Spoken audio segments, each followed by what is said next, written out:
اعوذ باللہ من الشیطان الرجیم بسم اللہ الرحمن الرحیم وبہ نستعین وهو خیر المعین صلی اللہ علی سیدنا محمد وآلہ الطاہرین الطیبین المعصومین ولعنت دائمت علی اعدائہ واعدائہم اجمعین اما بعد۔ آداب نماز کے موضوع پر ہماری گفتگو کا سلسلہ جاری تھا اور آپ کی خدمت میں گزشتہ دروس میں بیان کیا گیا کہ دین اسلام میں نماز ایک عبادت ہے اور اس عبادت کا ایک ظاہر ہے اور اس عبادت کا ایک باطن ہے۔ ظاہر نماز اس وقت تکمیل پاتی ہے کہ جب اس کے تمام آداب اور شروط جو واجب اور مستحب کے اوپر مشتمل ہوتے ہیں ان کی رعایت کی جائے۔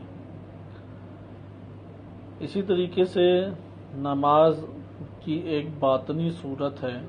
اور یہ باطنی صورت اس وقت پیدا ہوتی ہے کہ جب آداب باطنی یا آداب قلبی کی رعایت کی جائے یا اس کا خیال رکھا جائے۔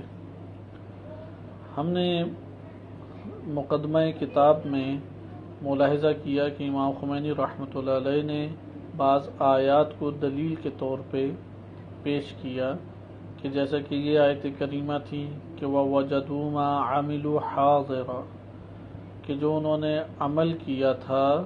وہ اس کو حاضر پائیں گے، یعنی جو شخص نماز پڑھتا ہے وہ شخص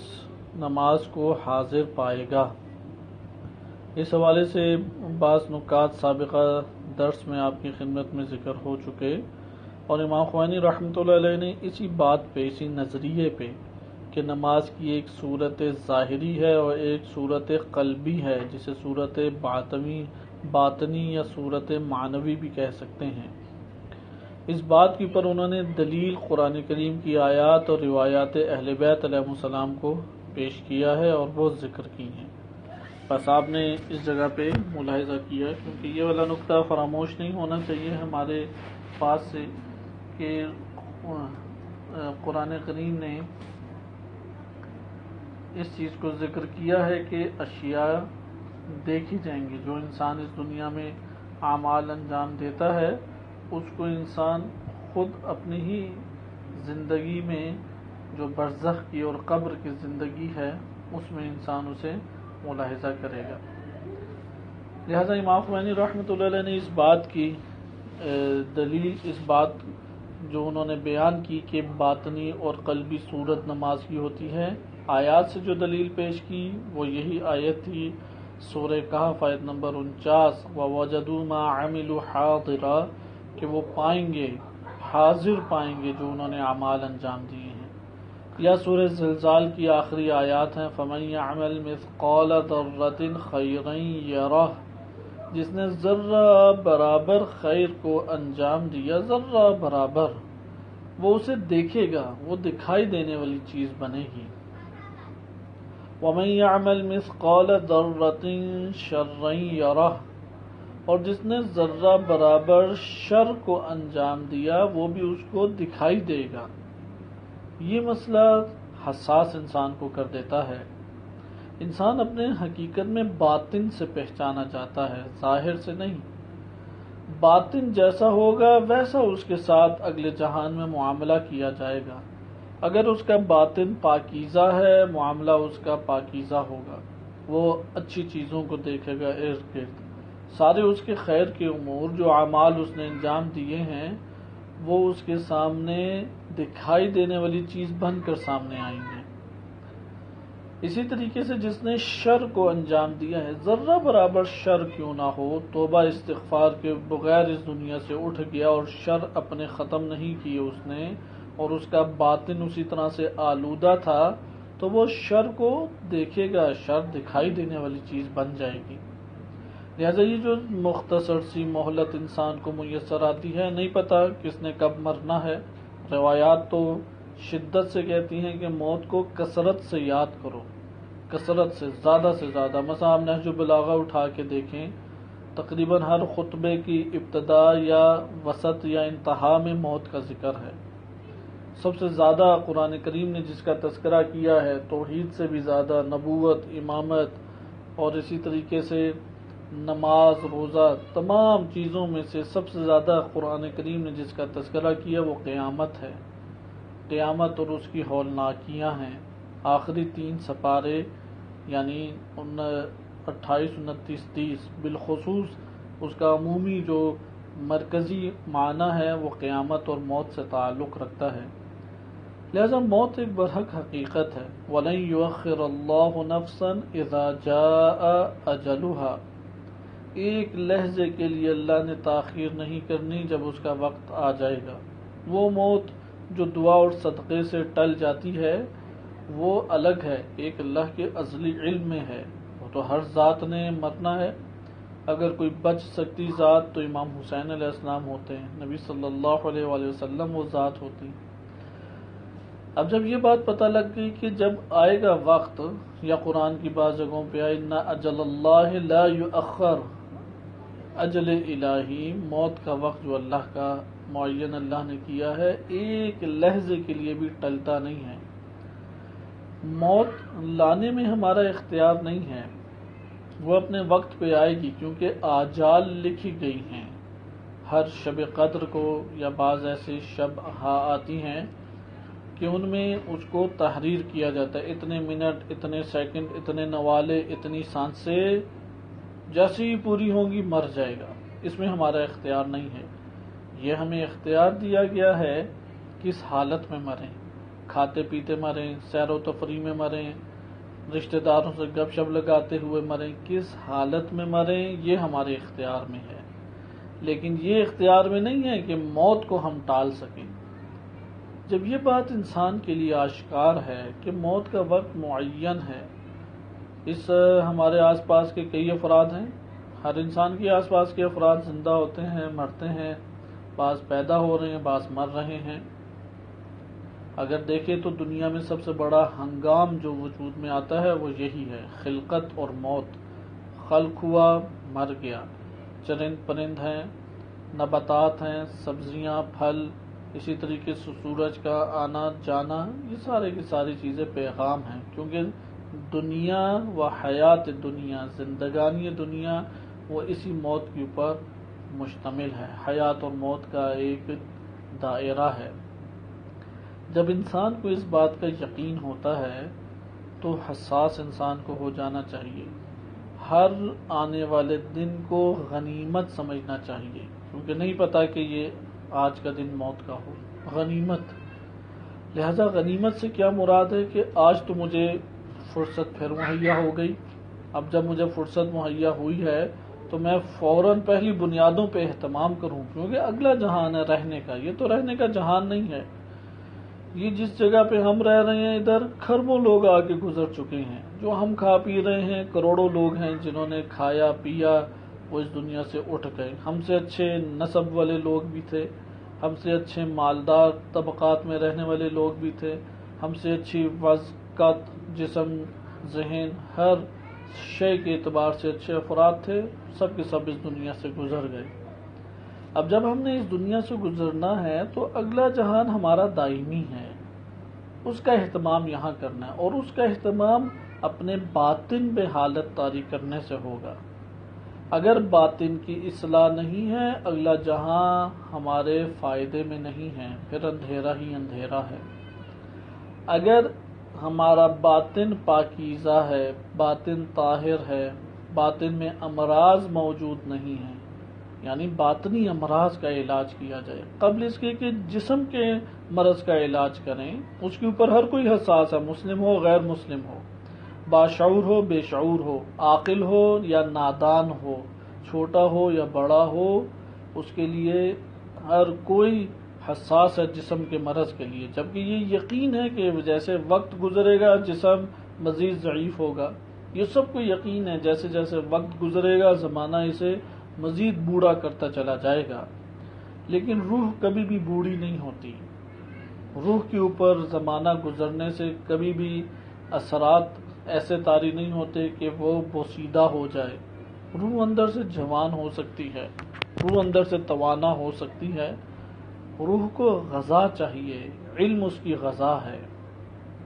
روح کو زندگی چاہیے، روحانیت و عبادات و معنویت روح کی زندگی ہے. روح کا ربط چاہیے اللہ سبحانہ و تعالی سے. یہ ربط نہیں ہوگا مضطرب ہوگی. مال سے ربط جوڑے گی مضطرب ہوگی، گھر بار سے ربط جوڑے گی وہ تو اگلے دن ان سے جدا ہو ہی جانا ہے، مضطرب روح ہوگی. لیکن لا زوال، لا محدود، ابدی و ازلی خالق کے دو جہاں سے تعلق اور محبت کا ایک ربط جوڑے گی. یہاں پہ روح شاداب، تر و تازہ، توانا، پر زینت، پر کشش، پر جاذب، یہ تمام کی تمام خصوصیات کے ہمراہ رہے گی. بس آپ نے نقطہ ملاحظہ کیا کہ یہاں پہ کیونکہ آیت کریمہ کے بعد ابھی ہم حدیث پر منتقل ہو رہے ہیں، اس لیے آیت کریمہ والا ہمارے پاس معنی آشکار ہونا چاہیے تاکہ نماز پوری قلبی کیفیت سے انجام دیں. یہ ریاضت انسان کو کرنی ہے، اس کے لیے عمر کا کوئی حصہ نہیں ہوتا، اگرچہ بہترین حصہ ہوتا ہے ابتدائے جوانی. ابتدائے جوانی اس میں توانائی زیادہ ہوتی ہے، پاکیزہ قلب ہوتا ہے، آلودگی گناہ کی نہیں ہوتی، اور جذبہ بھی جوان ہوتا ہے انسان میں. اس لیے وہ یہ بڑی ریاضتیں کر کے تیزی سے آگے بڑھ سکتا ہے. لیکن اس کا یہ مطلب نہیں ہے کہ جو آگے تھوڑا مثلا وسط جوانی میں پہنچ جائیں یا انتہائی جوانی میں پہنچ جائیں یا دیڑ عمر ہو جائیں یا بڑھاپے کو پہنچ جائیں، وہ اس طرح کی کوئی بھی ریاضت وجود میں نہیں دے سکتے جس کو آل محمد علیہ السلام نے بیان کیا ہے. ایسی بات نہیں ہے. انسان جس وقت توجہ کر لے وہی اس کا زمانہ ہدایت ہوتا ہے. حر کی طرح ایک شب میں بہت سفر طے ہو جاتے ہیں، ایک شب میں، لیکن حر بننا ضروری ہے. ٹالتا رہے گا نہیں پتا پھر کیسے حر بنے گا. اس لیے جب معلومات ملے عمل کے لیے کھڑے ہو جانا چاہیے. جیسا نہج البلاغہ میں امیر المومنین علیہ الصلوۃ والسلام نے تعریف کی ہے زاہدین کی. زاہد کہتے ہیں اپنی ضرورت کا اٹھا لینا. مثلا 4 کمبل ہیں، میری ضرورت تو 1 کمبل ہے، بہت ہوا تو 2 کمبل، بقیہ 2 گھر سے باہر نکال دیا. نہیں، میری ضرورت نہیں ہے یہ، ورنہ حساب ہے. میری ضرورت ہے 4 جوڑے، تو بڑے میں ہیں 16 جوڑے، سب جوڑے گھر سے باہر نکال دیے، 4 جوڑے رکھ لیے. اس کو کہتے ہیں ضرورت کے مطابق لے لینا. دنیا سے جتنا کم استعمال کریں گے اور جتنا زیادہ دوسروں تک پہنچا دیں گے، یہ انسان زاہد کہلائے گا، خوشحال ہے. امیر المومنین علیہ السلام، کیونکہ زہد کا انشاءاللہ تعالی آئے گا اسی کتاب کے اندر، جس جگہ پر بیان آیا تو وہاں پہ آپ کی خدمت میں معنی ذکر کیے جائیں گے. زہد کسے کہتے ہیں، تقویٰ کسے کہتے ہیں. لیکن ابھی ساری توجہ اس کے اوپر ہمیں مبذول رکھنی ہے کہ باطن کی امراض کا علاج اور فوراً پہلی بنیادوں پہ آغاز، کس چیز کا آغاز، کہ ایک ریاضت کو انجام دینے کا. کلمہ ریاضت اگرچہ نہج البلاغہ میں بھی وارد ہوا ہے، لیکن یہ لفظ کیونکہ بعض اوقات مشابہ ہو جاتا ہے صوفیہ سے، تو اس وجہ سے بعض افراد جو ہیں وہ اس لفظ کے اوپر شکوک و شبہات کا اظہار کرتے ہیں. یہاں پہ جب ہم لفظ ریاضت استعمال کر رہے ہیں تو ہماری اس سے مراد وہ تعلیمات ہیں جو قرآن اور اہل بیت علیہ السلام نے پہنچائی ہیں. کیونکہ مکتب تشیع، مکتب اہل بیت علیہ السلام میں کوئی بھی کسی بھی شخصیت کا قائل ہو جائے، صوفیہ کو مانے، فلاسفہ کو مانے، فرق نہیں پڑتا. وہ جب عمل کے میدان میں آئے گا فقط اہل بیت سے لے گا. لہذا جتنی عظیم ہستیاں گزری ہیں، ممکن ہے کہ وہ کسی فلسفی سے متاثر ہوں، کسی عارف یا صوفی سے متاثر ہوں، کسی فقیہ سے، کسی اصولی، کسی مفسر محدث سے متاثر ہوں. لیکن جب عمل کا میدان آتا ہے تو سب شخصیات کو ترک کر دیتے ہیں اور اپنی ساری کی ساری توجہ اہل بیت علیہ السلام پہ یا قرآن کریم کی آیات پہ مرکوز کر لیتے ہیں. لہذا ہمارے پاس یہی ایک ضابطہ ہے کہ ہمیں دوسرا کام جو ابھی کتاب کا آغاز چونکہ ہو رہا ہے، وَإِلَّا کتاب ہمیں کوئی خاص بڑا فائدہ نہیں دے گی اگر ہم نے یہ ساتھ ساتھ ریاضت، کیونکہ انسان مشکلات محسوس کرتا ہے، اسے ڈسکس کرتا ہے، کوشش میں لگا رہتا ہے، یہاں تک کہ اپنی توان اور اپنی طاقت کے مطابق کامیاب ہو جاتا ہے. لہذا یہ دو کام پہ ہمیں کتاب پڑھتے ہوئے ان دو امور پہ بہت توجہ کی ہمیں ضرورت ہے، کیونکہ اصل علم وہی ہے، اتقوا اللہ ویعلمکم اللہ، تم تقوی الہی اختیار کرو اور اللہ تمہیں تعلیم دے گا، تم تقوی الہی اختیار کرو اور اللہ کی ذات تمہیں تعلیم دے گی۔ اس جگہ پہ آپ نے ملاحظہ کیا کہ اہمیت کس قدر ہے باطن کو سنوارنے کی، باطن کو وجود دینے کی، قلبی اور باطنی انسان کے وجود میں جو اللہ سبحانہ و تعالیٰ نے رجحانات رکھی ہیں اس کی اصلاح کی۔ آج اب ہم حدیث مبارک کی طرف توجہ کرتے ہیں اور حدیث شریف کی طرف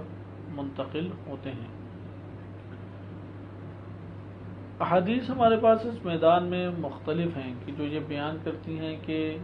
نماز کی ایک باطنی کیفیت، باطنی صورت ہے جس کو انسان دیکھے گا۔ ایک روایت امام خوانی رحمۃ اللہ علیہ نے امام صادق علیہ السلام سے ذکر کی ہے، آپ اس روایت کو ملاحظہ فرمائیں کہ اس روایت میں امام صادق علیہ السلام فرماتے ہیں، یہ امالیہ شیخ صدوق سے لی ہے اور یہی روایت صحیح اسانید کے ساتھ دیگر کتب میں بھی وارد ہوئی ہیں۔ امام صادق علیہ السلام فرماتے ہیں، من صلی الصلاوات، کہ جس نے نمازوں کو پڑھا، کون سی نمازیں؟ المفروضات، جو فرض نمازیں ہیں، فی اول وقتها، اپنے اول وقت میں، فاقام حدودها، اور اس نے اس نماز کی تمام حدود کو برپا کیا، اس کو قیام دیا،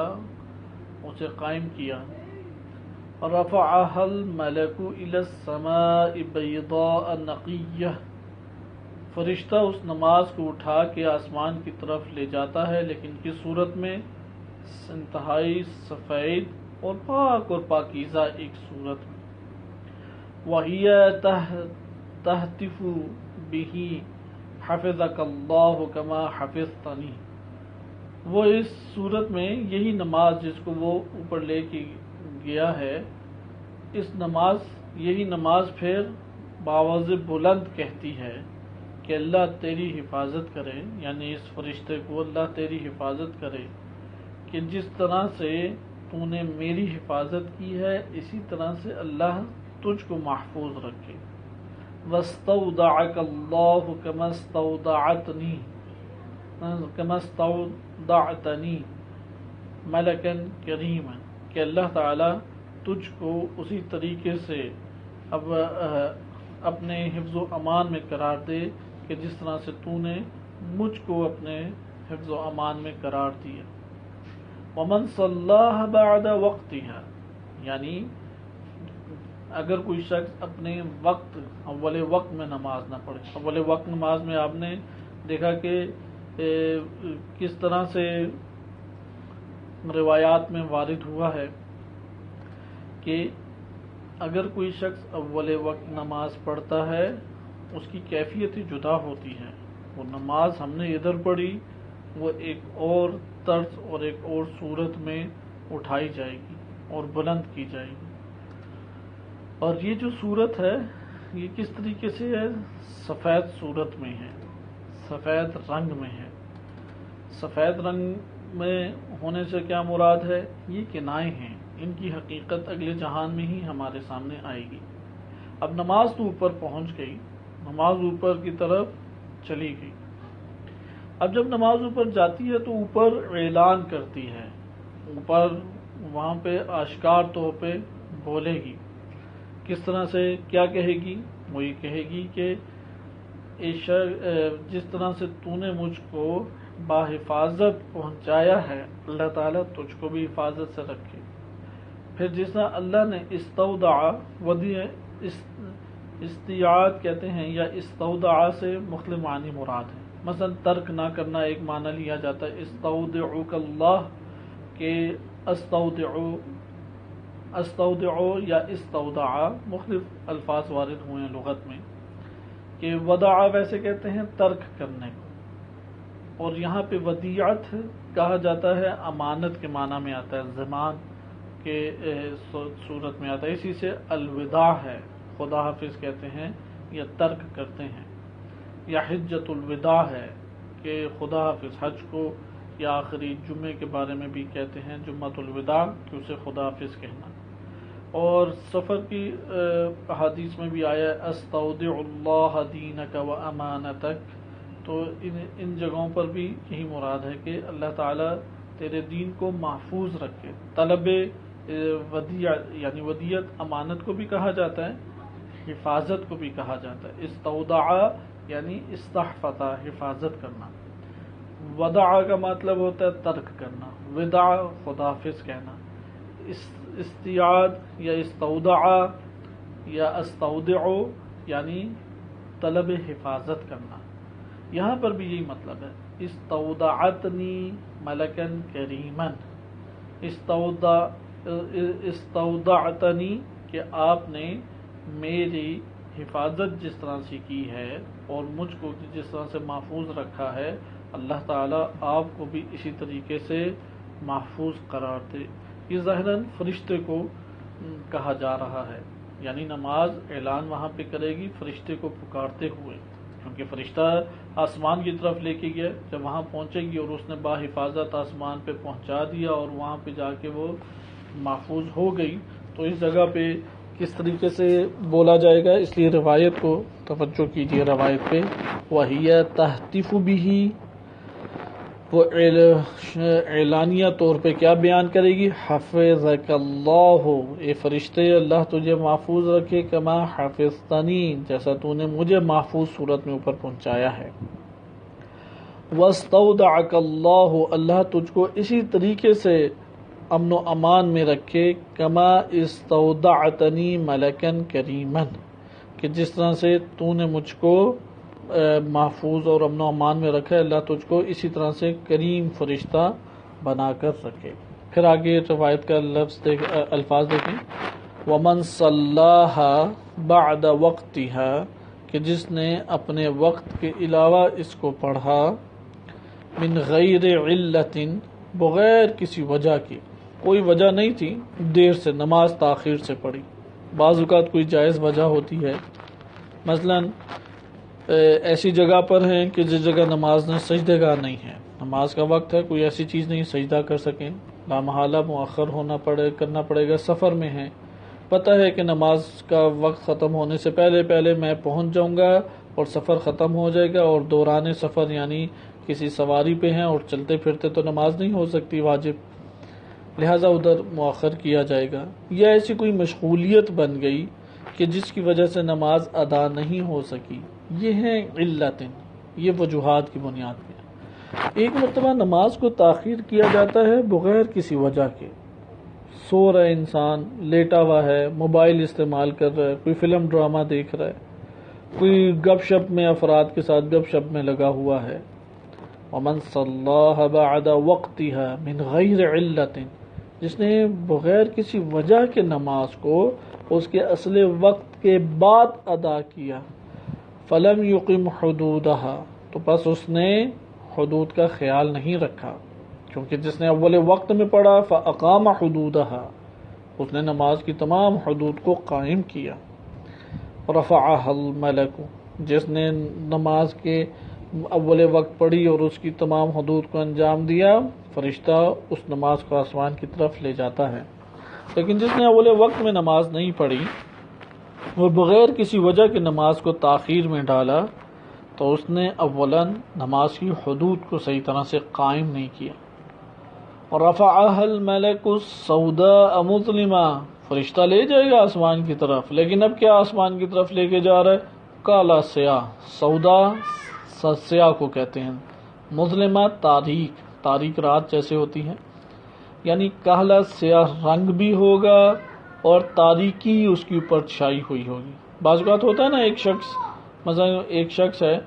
اس کا رنگ بھی سیاہ ہے اور چہرہ بھی اترا ہوا ہے، چہرہ بھی افسردہ ہے،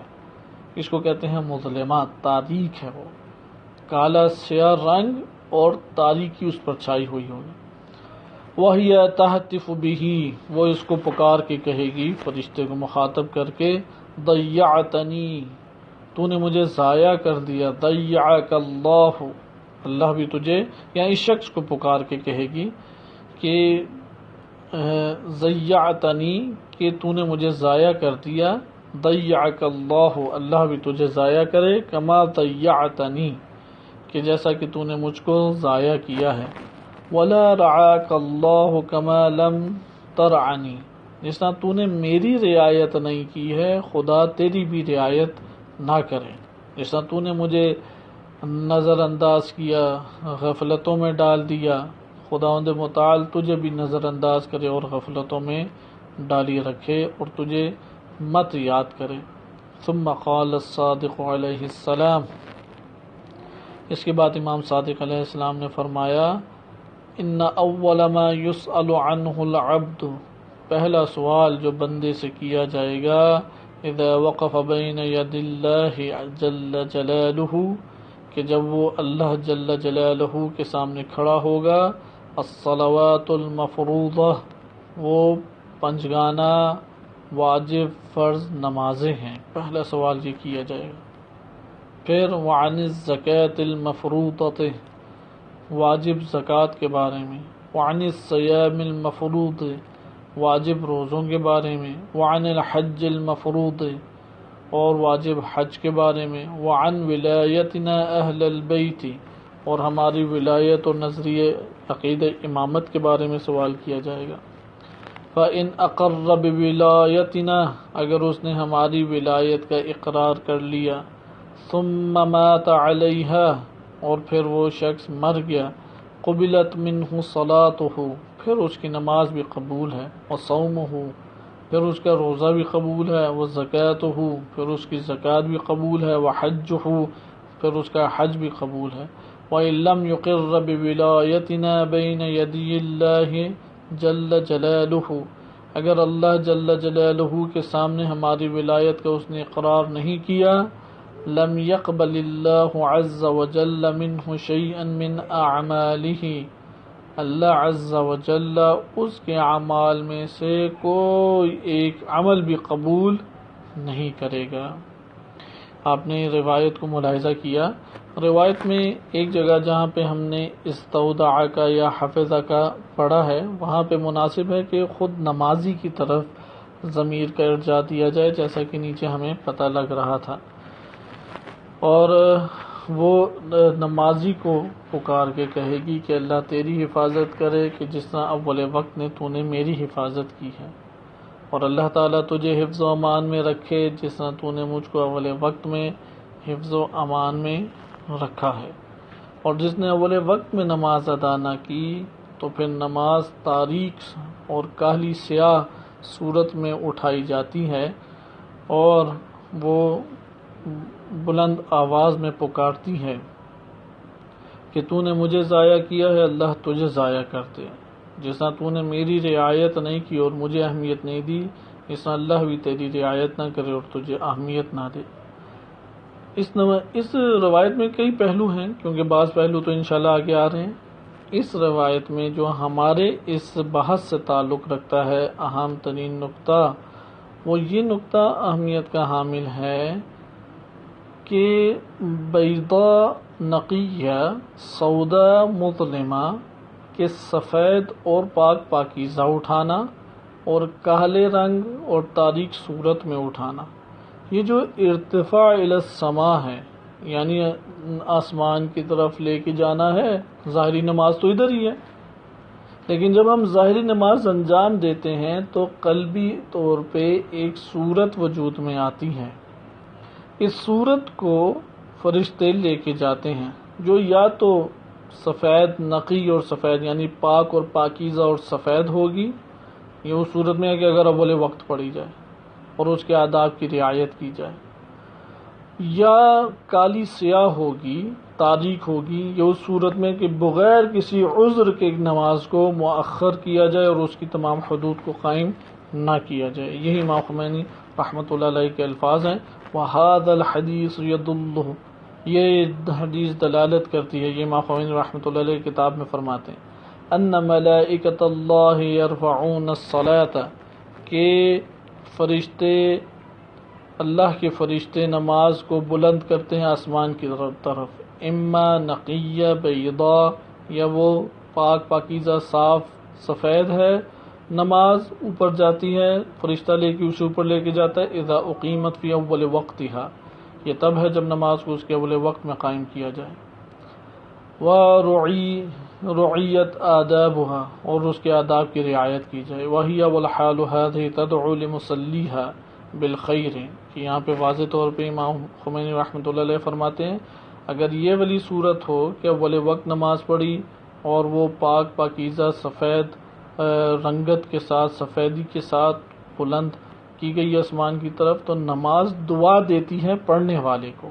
اوپر اشتباہاً ذکر کیا گیا تھا فرشتہ نہیں، پڑھنے والے کو نماز دعا دیتی ہے خیر کی، او سودا مظلمہ، یا نہیں،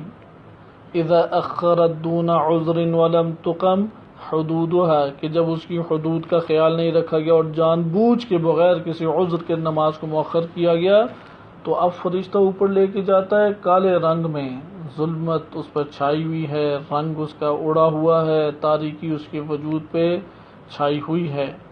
وہی والحال هذه، اور یہ نماز تدعو، تب بھی دعا دیتی ہے علی مصلیھا، اپنے نمازی کو، لیکن وہ کیا دعا ہے کہ اللہ تجھے بھی ضائع کرے جیسے تو نے مجھے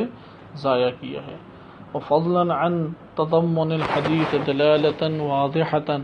کہ یہ جو دلیل ہے، یہ جو ہمارے پاس حدیث ہے، اس کے واضح معنی آشکار اور واضح ہیں، ان للصلاۃ صورا غیبیتا ملکوتیتا، کہ یہ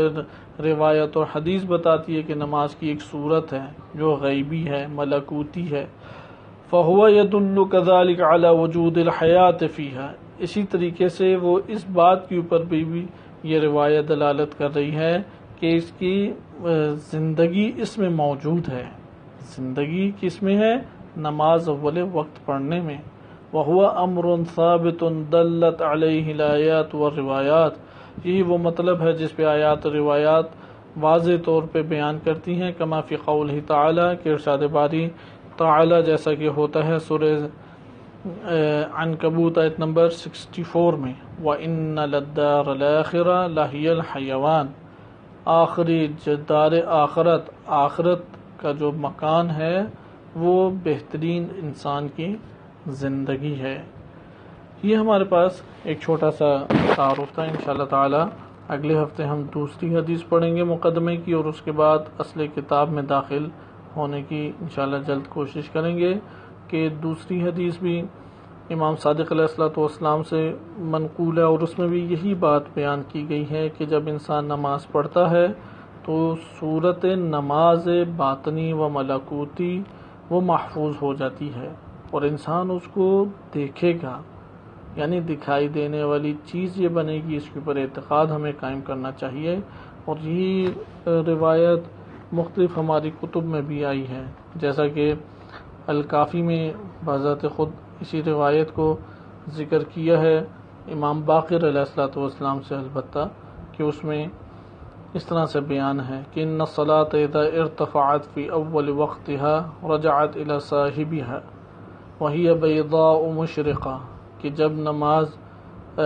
پڑھی جاتی ہے اپنے اول وقت میں تو وہ بلند کی جاتی ہے، بلند ہوتی ہے اور اپنے صاحب کی طرف وہ لوٹائی جائے گی، رجعت الى صاحبها،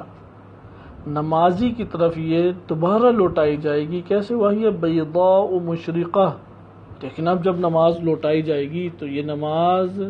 ایک انتہائی چمکتے دمکتے سفید روشن صورت میں ہے، یہ توجہ طلب چیز ہے۔ رجعت الى صاحبها، یعنی الکافی جلد نمبر 3 صفحہ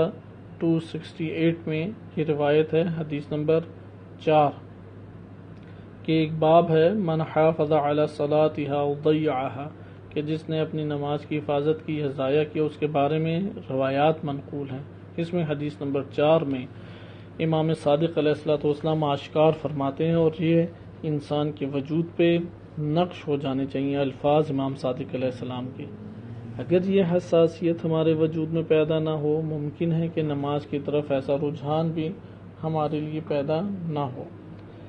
لہذا دیکھیں کیا فرماتے ہیں، کہ پیچھے روایت کا حصہ چھوڑ کے صرف اس حصے کو جو ہمارے درس سے تعلق رکھتا ہے اس کو ذکر کیا جا رہا ہے۔ ان الصلاة اذا ارتفعت فی اول وقتها، نماز کو جب اس کے اول وقت میں آسمان کی طرف بلند کیا جاتا ہے، رجعت الی صاحبها، تو پھر وہ لوٹتی ہے اپنے صاحب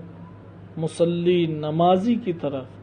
اور اس وقت اس کی حالت کیا ہوگی؟ بیضاء مشرقہ، چمک رہی ہے، دمک رہی ہے، پر رونق ہے، سفید اور روشنتر رنگ اور صورت کے ساتھ ہے۔ آگے کیا کہتی ہے نمازی کو؟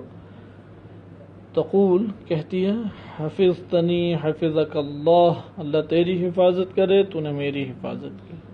وَإِذَا ارْتَفَعَتْ فِي غَيْرِ وَقْتِهَا بِغَيْرِ حُدُودِهَا، اگر نماز کو بلند کیا جائے اس کے اول وقت کے علاوہ کسی اور وقت میں اور اس کی تمام حدود کا خیال نہ رکھا جائے، رجعت الی صاحبها، اپنے نمازی کے پاس آتی ہے جس نے وہ ادا کی،